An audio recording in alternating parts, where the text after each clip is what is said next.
Alors nous sommes aujourd'hui donc le jeudi 6 Heshvan, 6 Heshvan, page Kouf Yud Bet de Psahim. Donc on a avancé hier, on est arrivé donc à la 13e grande ligne. Tanu Rabbanan, Hachamim enseigne. Shev'a Devarim Sewa Rabbi Akiba et Rabbi Yoshua Beno. Hachamim nous enseigne que Rabbi Akiba il a ordonné à son fils Rabbi Yoshua 7 choses. Alors il va nous les citer bien sûr. La première, ne s'assois pas dans les hauteurs d'une ville et tu étudies la Torah. Pourquoi? Parce que quand tu vas te mettre donc dans les hauteurs de la ville, Rachid a dit, il y a beaucoup de passages, et puis les passants ils vont toujours t'interrompre, donc tu ne vas pas étudier de façon concentrée. Deuxièmement,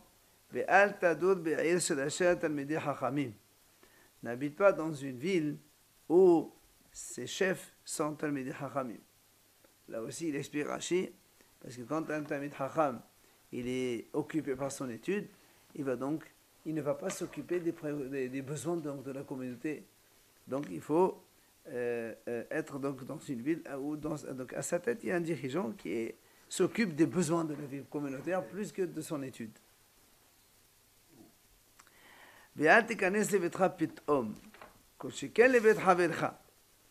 Et ne rentre pas de façon brusque, soudaine chez toi à la maison, a fortiori dans la maison de ton prochain. C'est-à-dire que même si c'est chez soi, un homme il doit taper à la porte avant de rentrer.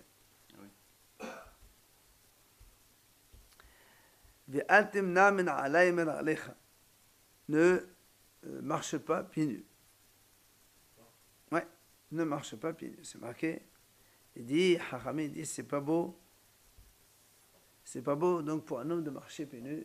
On dit d'ailleurs un homme il doit être prêt à vendre tout ce qu'il possède pour avoir une chaussure. Il dit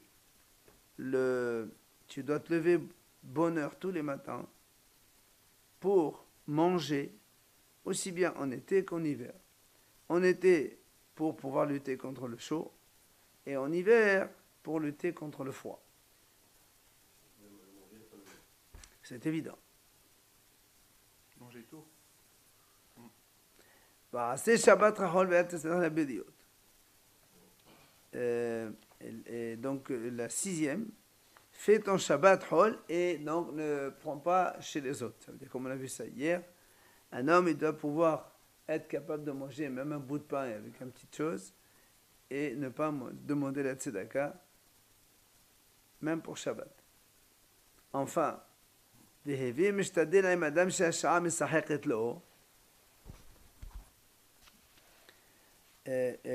lui dit, essaie toujours de fréquenter les gens c'est-à-dire qui ont un petit peu de la chance, voilà, que la vie leur sourit. Alors il dit, Amar papa, là les misban mené, ben la zabonile, elle est le match de votre bahde. Papa dit, qu'est-ce que ça veut dire? Donc on doit fréquenter des gens qui ont, on va dire que la vie leur sourit. Il dit, ça veut dire, il ne faut pas que tu lui achètes quelque chose, ni que tu lui vendes une chose.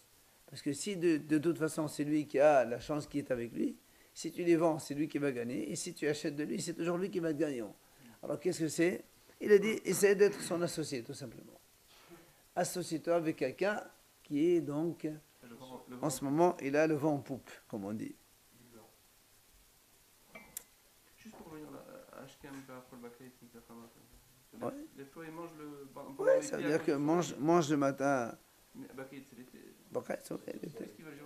C'est-à-dire c'est bien de manger le matin, comme on dit, c'est une bonne chose de manger le matin des céréales pour ça préserve de beaucoup de maladies.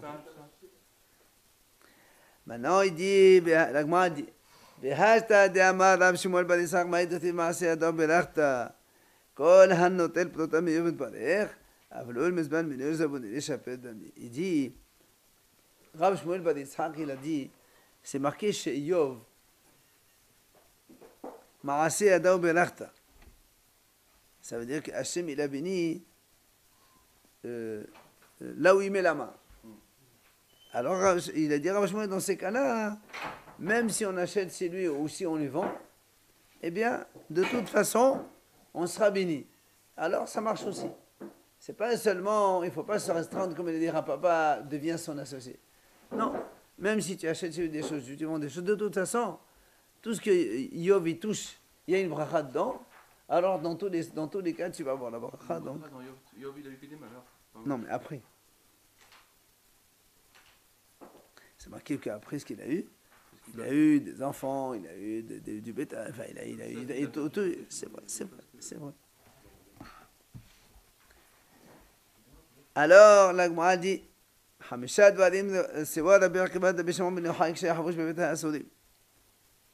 il a dit 5 choses. Rabbi Akiva, il a ordonné à Rabbi Shimon bar Yochai. Quand Rabbi Akiva, il était déjà en prison. C'était son élève, bien sûr. Ah oui. Oui, Rabbi Shimon, Rabbi Meir, Rabbi Yehuda, il y avait 5 comme ça. Hein? Non, c'est Rabbi Akiva qui était en prison. Pourquoi il était en prison? Rabbi Akiva, parce qu'il enseignait la Torah. Alors, Amal Rabbi la Médine Torah.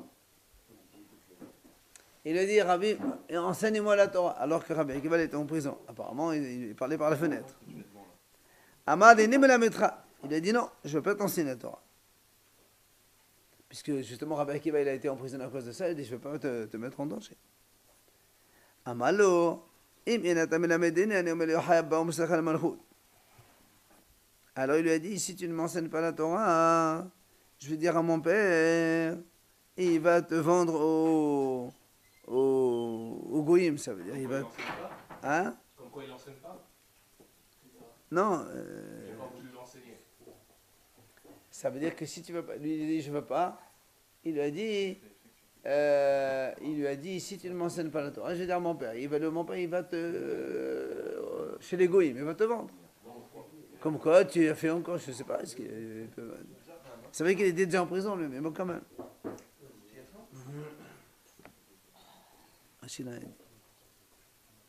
Alors Amalo il lui a dit béni. Mon fils,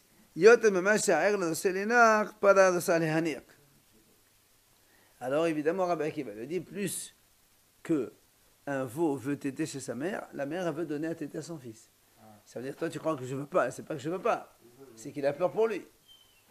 Rabbi Akiva, il a peur pour Rabbi Shimon, il veut pas. Justement, alors il lui dit à Rabbi Shimon Amalomi besakana, alors elle besakana. Alors Rabbi Shimon il dit mais c'est qui en danger? C'est moi, c'est pas toi. Alors il est venu Amalo, il est venu Rabbi Akiva, il a donné 5 enseignements qu'on va dire maintenant. Premièrement, il a dit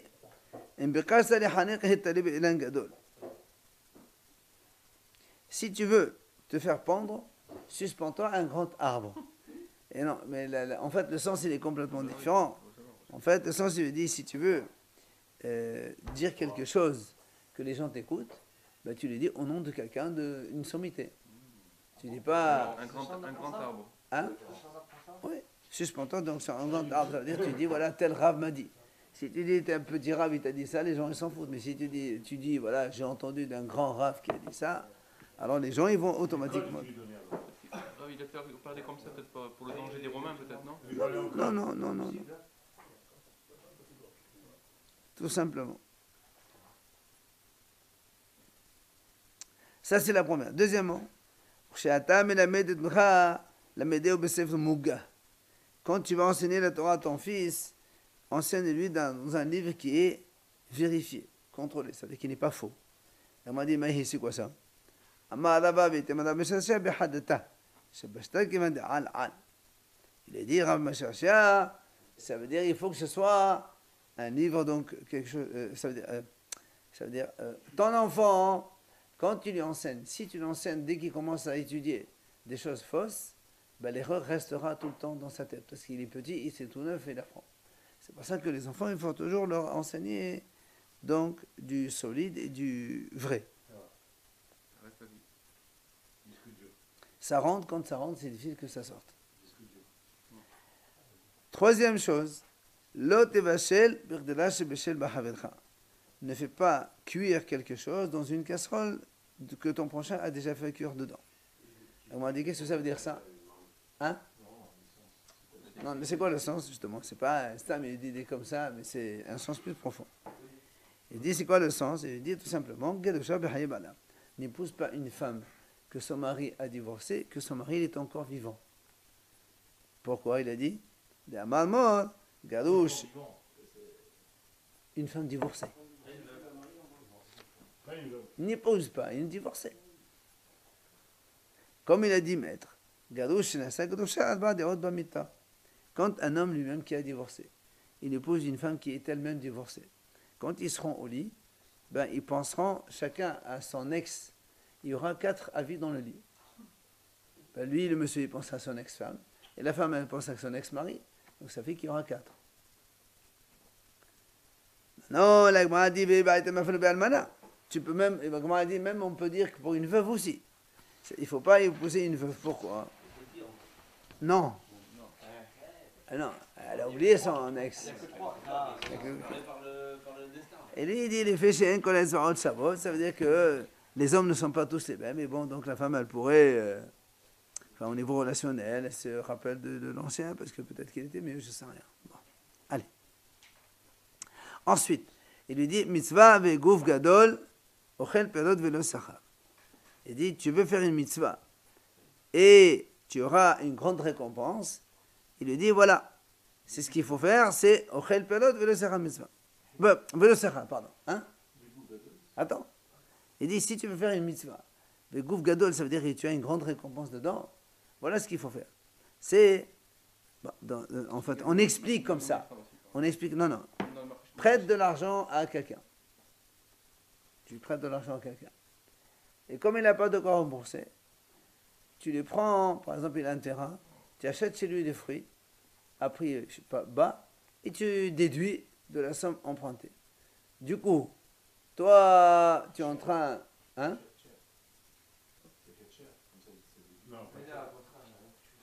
Non, de toute façon, tu lui prêtes de l'argent. Normalement, lui, il doit te rembourser. Tu lui prêtes de l'argent, il doit te rembourser.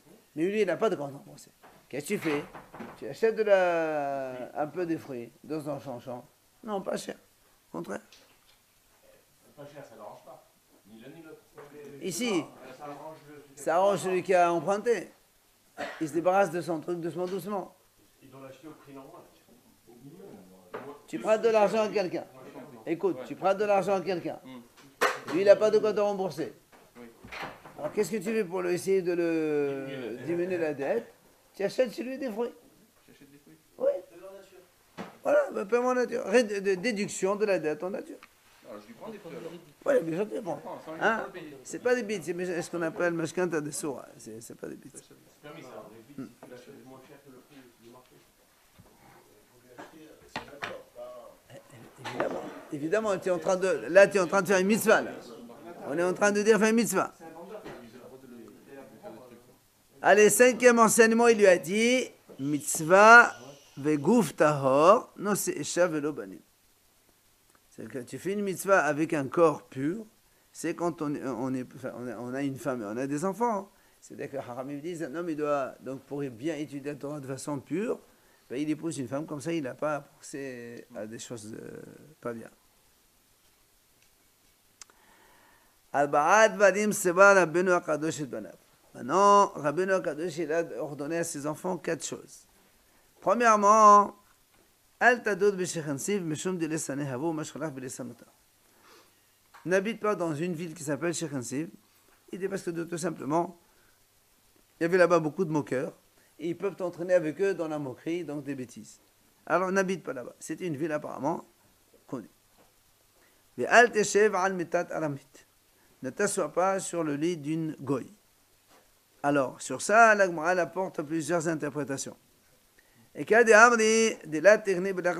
a qui disent, ne t'assois pas sur un lit goy. Ça veut dire, ne dors pas sans faire Kriyat Shema. Avant de dormir dans ton lit, tu fais Shema. Si tu ne fais pas Shema, c'est comme si que tu dors dans un lit d'un goy. Il y en a qui disent, ça veut dire qu'on ne t'assoit pas sur un lit d'une goy, n'épouse pas une convertie. C'est de la papa. Il y en a qui disent tout simplement, comme le sens propre de la phrase, ne t'assois pas sur le lit d'une goy. Pourquoi? Il y avait une fois une histoire avec Rapapa. Rapapa, hein, il y avait une goy qui lui devait de l'argent. Cette goy-là, elle ne voulait pas lui rembourser. Chaque fois, il va chez elle. Il dit, allez, donne. Elle ne veut pas rembourser. Un jour, elle a tué son fils. Voilà. Elle l'a mis sous le lit. Elle a tué son fils. Non, non, elle la goy. Ah, Elle a tué son fils à elle. Elle l'a mis sous le lit. Et quand il est venu à papa pour lui demander, réclamer le paiement, elle lui dit, assieds-toi, je vais t'apporter les sous. Elle a fait asseoir sur le lit où il y avait son fils en bas. Dès qu'elle revient, elle dit, oh, tiens, tu es mon fils, tiens, tu es mon fils. Et du coup, il a été obligé de s'enfuir. Chaud. non, du coup, c'est de récupérer l'argent. Il n'a pas récupéré son argent. Eh ben oui, puisqu'il a dû s'enfuir. Ouais, c'est ça. Voilà, c'est ça. Comme il a dû s'enfuir, donc elle s'est débarrassée de la dette. Il avait tué son fils. C'est une goy.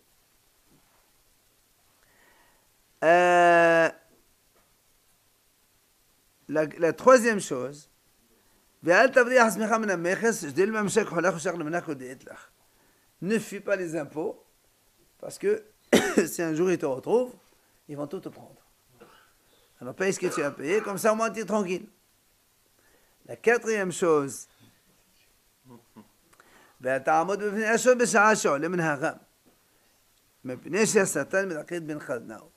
ne te mets pas en face d'un taureau quand il sort de l'étang. Ça veut dire que c'est là où il est le plus dangereux. Il va donc te rentrer dedans. Il vient Amar Rav Shmuel. On parle d'un taureau qui est noir et à l'époque de Nissan. Parce qu'on dit que pendant l'époque de Nissan, c'est là où le gazon, la verdure, elle commence à remonter, voilà, à repousser. Et le taureau, quand il voit ça, il devient un peu dangereux parce qu'il voit de la nourriture partout. Et donc, il risque d'attaquer les gens. Tani Rav Oshaya enseigne. Malhiqin mishor tamha mishim ama mishor mu'ad kibno inaf. Dit que si tu vois un taureau innocent, c'est-à-dire qu'il n'a pas encore encorné 3 fois, éloigne-toi de lui minimum 25 mètres. Maintenant, si tu sais que le taureau il a été déjà averti 3 fois, bah, tu dois t'éloigner de son horizon visuel complètement. Ne reste pas devant lui, il peut te attaquer. Tana Mishimih de Rabbi Meir. Alors on enseigne au nom de Rabbi Meir.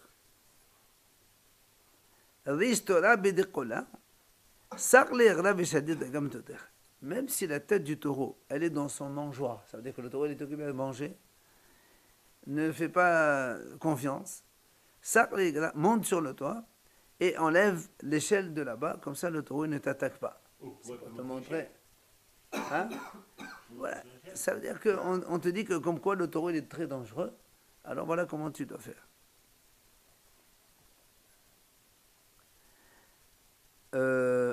Amar Rav, il a dit Rav, Nizhad Torah hen hen. Si tu veux éviter que le taureau t'encorne au cas où tu le rencontres, il y a un lahash, c'est-à-dire des mots à prononcer, et ça protège, c'est une ségoula. Tu dis hen hen. Nizhad Ali, si tu rencontres dans la rue un lion, et tu as peur qu'il te... ben tu dis zézé. Pour Nizhadi Gamla, pour un chameau, tu dis dada, comme en russe. Nizhadi Alba. Nizhadi Alba. Maintenant, il dit comment on fait à l'époque pour aller faire naviguer un bateau, le sortir de son port. Il fallait s'y mettre à plusieurs pour le tirer. Alors il disait Hilani, Hiya, Hila, Velo, Koudia. Bon.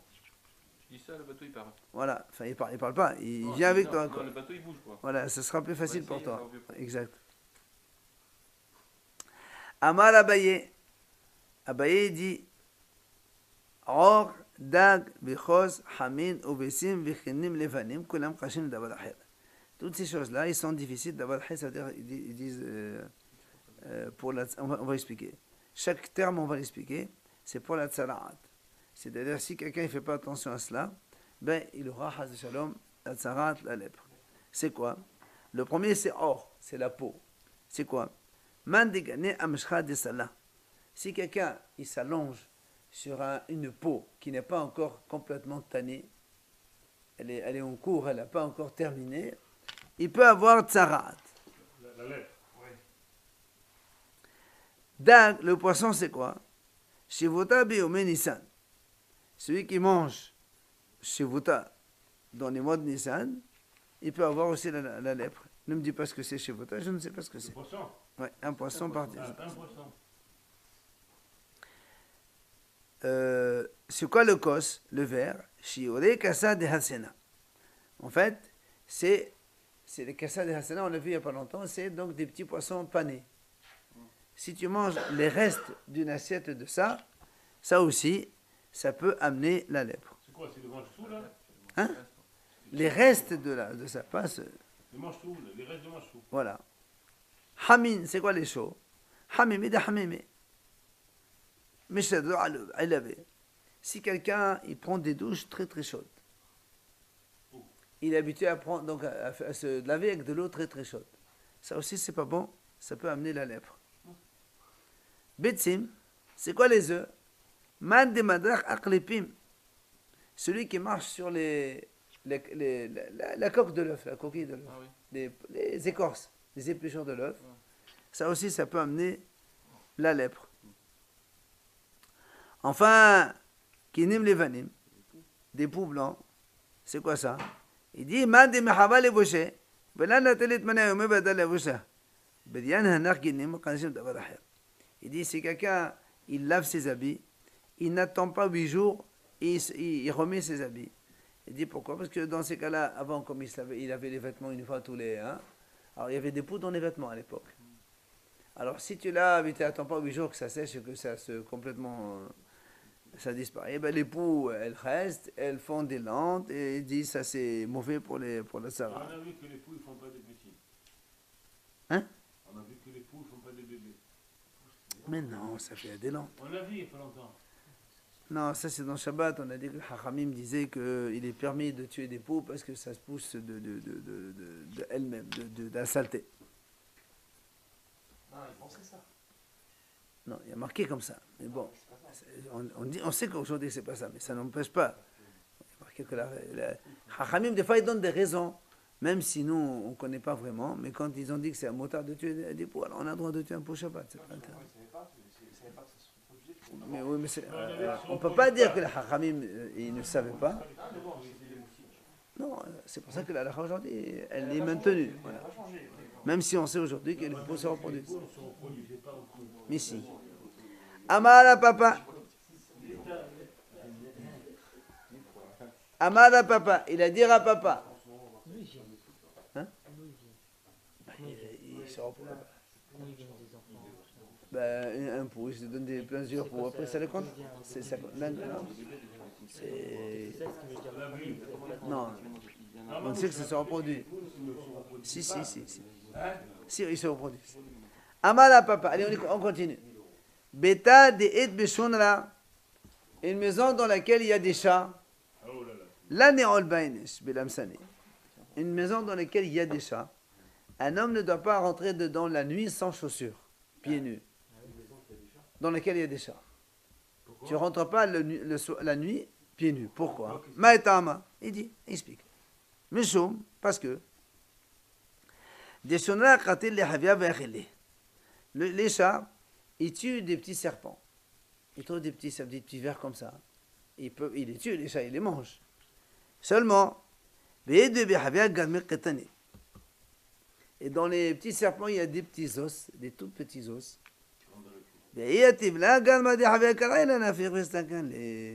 Ici, on marche pieds nus. Les os, ça va rentrer dans la truc.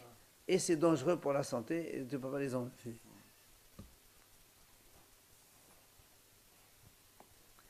Maintenant, il y a une version qui dit le contraire.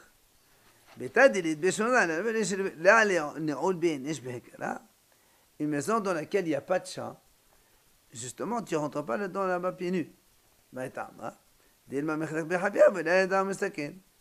Justement, de peur qu'il y ait un petit ver qui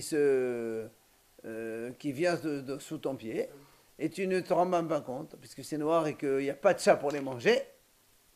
Du coup, quelqu'un il va être dangereux. Donc on ne rentre pas pieds nus dans une maison avec ou sans chat. Voilà, la nuit. La nuit, voilà. De toute façon, Nicolas, il a dit qu'il n'avait pas marché pieds nus. Oui, on a dit de toute façon, c'est pas bien de marcher pieds nus. La terre elle est maudite. La terre elle est maudite, non? Oui, c'est marqué enfin, dans la Kabbalah, on dit que c'est pas bien de marcher pieds nus. J'ai entendu hier un cours du Rav Yaakov Yosef Alav Shalom. Il a dit que c'est pas bien de marcher pieds nus, sauf sur la terre d'Israël, on pourrait marcher pieds nus parce qu'on dit que la terre d'Israël, elle est sainte, elle est doucha. Alors, il a dit, il n'a pas dit ça. Si on enlève la. Moi, je te dis, lui, il n'a pas dit ça. Si, c'est dit ce que tu veux.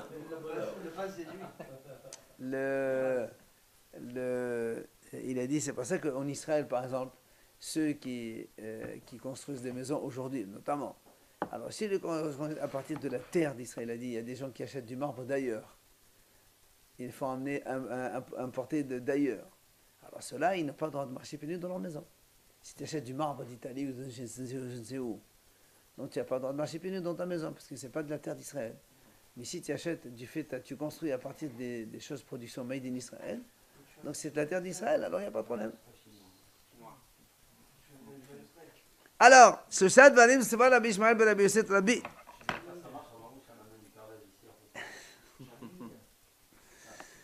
Alors, 3 choses, il a ordonné Rabbi Ishmael ben Rabbi Yosef à Rabbi.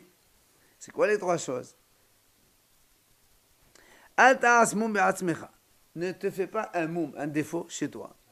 Il m'a dit, qu'est-ce que ça veut dire ça? Maïhi, c'est quoi cette histoire? Il lui dit, voilà. La tevelardina badit lata. Ne fais pas un procès contre 3 personnes à la fois. Ça veut dire, ne te mets pas dans une affaire contre 3 personnes et tu fais un procès contre eux. Pourquoi? Parce que parce qu'il dit tout simplement, quand ils sont 3, qu'est-ce qu'ils vont faire? Et non, il va te dire, il va se retourner contre toi, il va prendre les 2 autres comme témoins, et t'es fichu, puisqu'ils sont associés tous les 3. Donc il ne fait pas une affaire avec 3 à la fois, parce que ça peut se retourner contre toi. Ils vont s'associer, les 3? Non, voilà, il va dire, moi je suis le principal, les 2 ils sont témoins contre moi, et ben il est perdant dans le...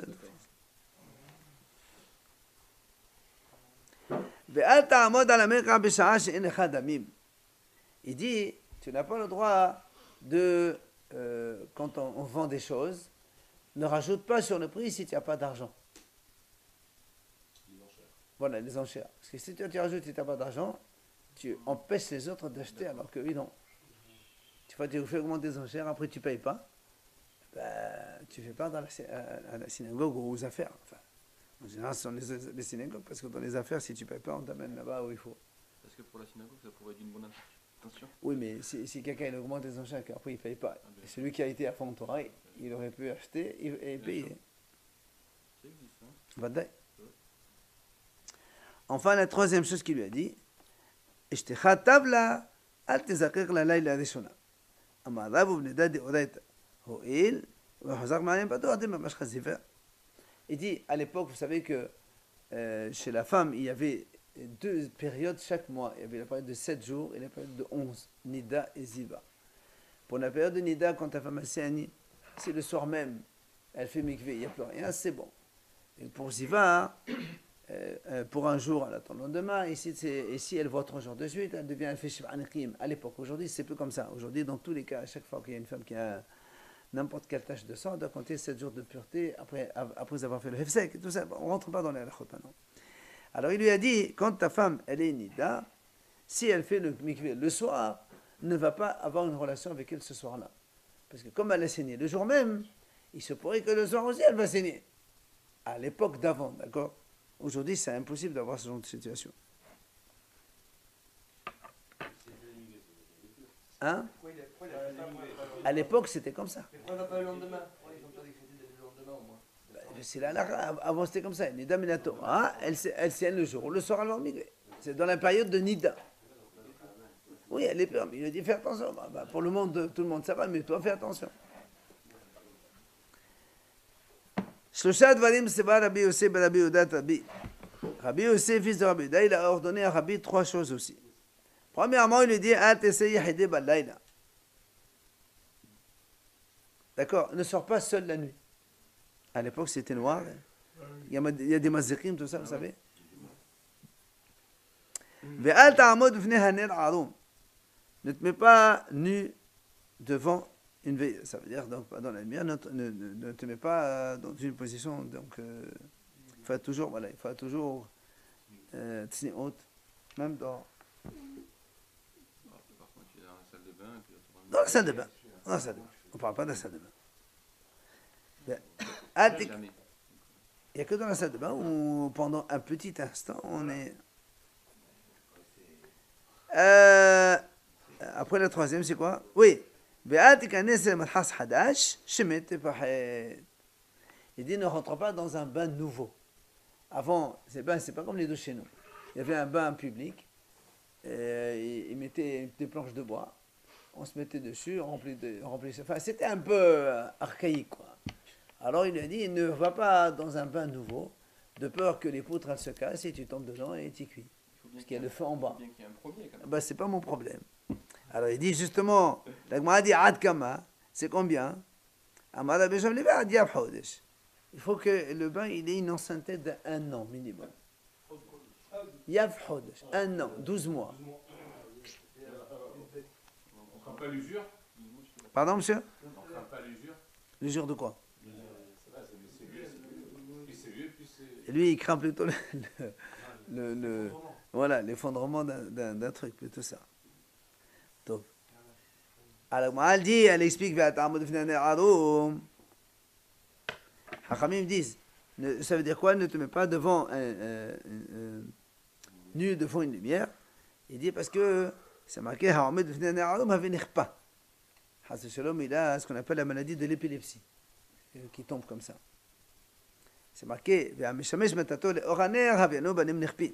celui qui a des relations avec sa femme à la lumière, donc avec la lumière, il aura des enfants épileptiques que Dieu préserve.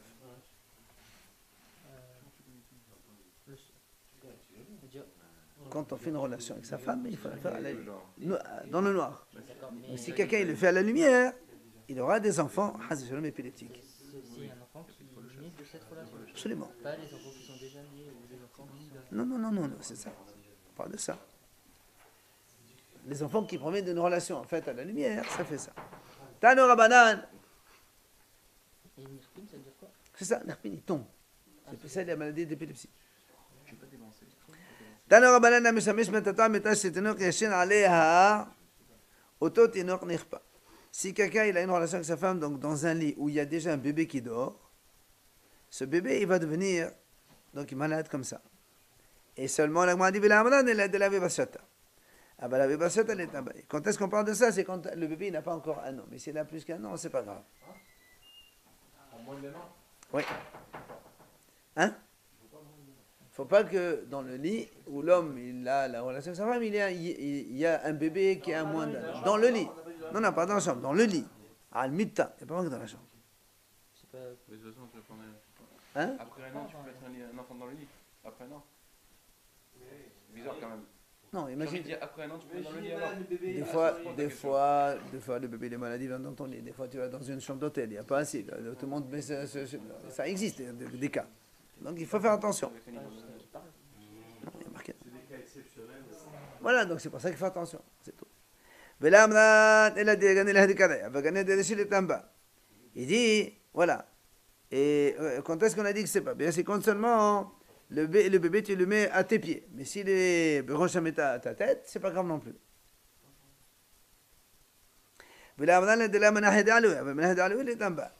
Et là aussi, on dit, quand est-ce qu'on a dit qu'il y a des problèmes? C'est que seulement quand tu ne mets pas la main sur le. Mais si quelqu'un, pendant la relation, il met la main sur le bébé, c'est pas grave. Il dit. Donc, maintenant, la troisième chose qu'il lui a dit, ne sort pas la nuit seul. Il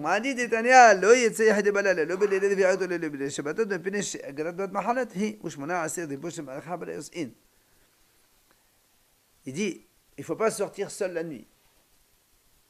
Comme la Breta a dit, il ne faut pas sortir la nuit ni le mardi soir, ni les vendredis soirs. Pourquoi? Il dit, parce qu'il y a une sorcière qui s'appelle Egrat Bet Mahalat. Elle est accompagnée de Shmoné Esed de Bo Malaché Habala. 180 000 anges destructeurs. Avec elle, donc ça fait beaucoup. D'accord? Et chacun, il avait la possibilité de faire du mal à lui tout seul. Alors imagine quand ils sont 180 000. Il y a pas un roc qui marche dans l'eau comme ça. j'ai pas vu ça. La Gemara dit, mais Kala Ushka Kulism Yuma. Avant, ils étaient présents même dans la journée, toute la journée. Jusqu'à une fois. Cette fameuse sorcière avec son cortège, elle a rencontré Rabbi Hanina ben Doussa dans la rue. Il était seul. Amral, elle lui a dit, si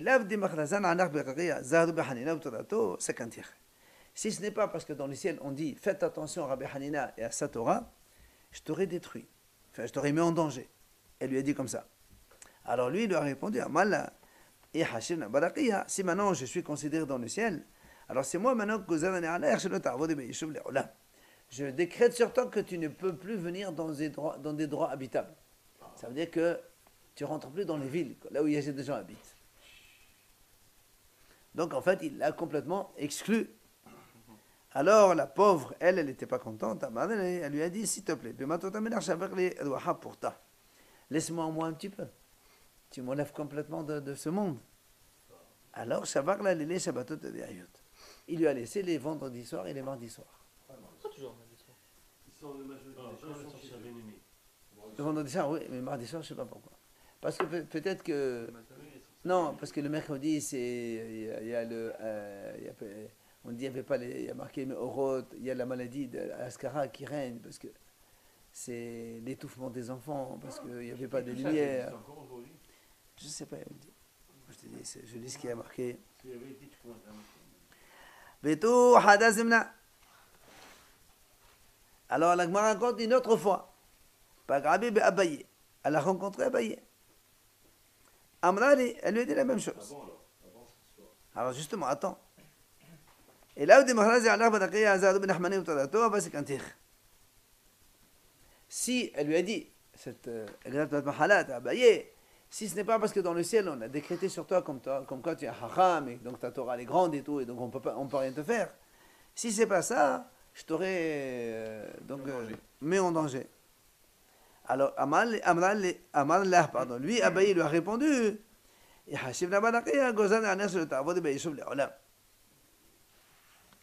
Et donc il lui a dit Abaye, si je suis si important dans le ciel, alors moi je décrète sur toi que tu ne mets plus jamais les pieds dans le monde. Alors justement, elle m'a dit Haka Hazan de Abra. Alors elle m'a dit enfin, il y en a un avant l'autre, Rabbi Hanina ben Doussa par rapport à Abaye. Mais Rabbi Hanina devait être bien avant. Alors on pose la question, comment ça se fait que Abaye il a vu, puisque Rabbi Hanina a déjà décrété qu'elle ne soit pas là? Hein?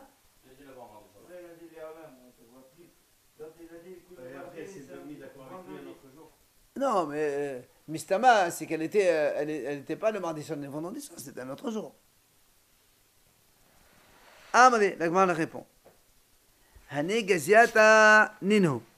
Deshamti susaya ve'atu dabadalhu. Il dit en fait, ce sont des sorciers que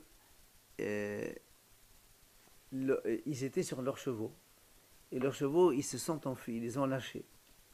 Alors comme les autres démons ils viennent récupérer les chevaux dans la ville, c'est pour ça on a trouvé ces sorciers dans la ville.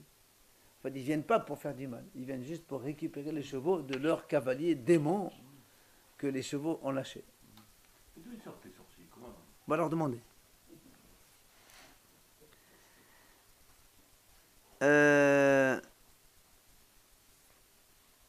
Alors, on finit avec ça. Amar les Rav les Ravassé. Rav il a dit Ravassé, l'otadou bemata de la sani basousia. Voilà nabah bakelba. N'habite pas dans une ville où il n'y a pas de chevaux, il n'y a pas de chiens. Pourquoi? Parce qu'eux, ils disent, c'est ça qui protège la ville le soir.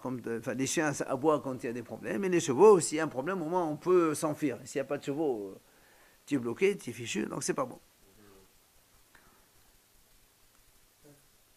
Il est dit, n'habite pas dans une ville dans laquelle le chef de la ville, c'est un médecin. Pourquoi? Ben, s'il est médecin, il va s'occuper de soigner le malade, il ne va pas s'occuper de protéger la ville. Il ne va pas se soucier des besoins de la ville communautaire. C'est bien d'avoir un médecin pour guérir les gens. Il n'a pas dit qu'il ne faut pas. Il a dit le chef, c'est un médecin.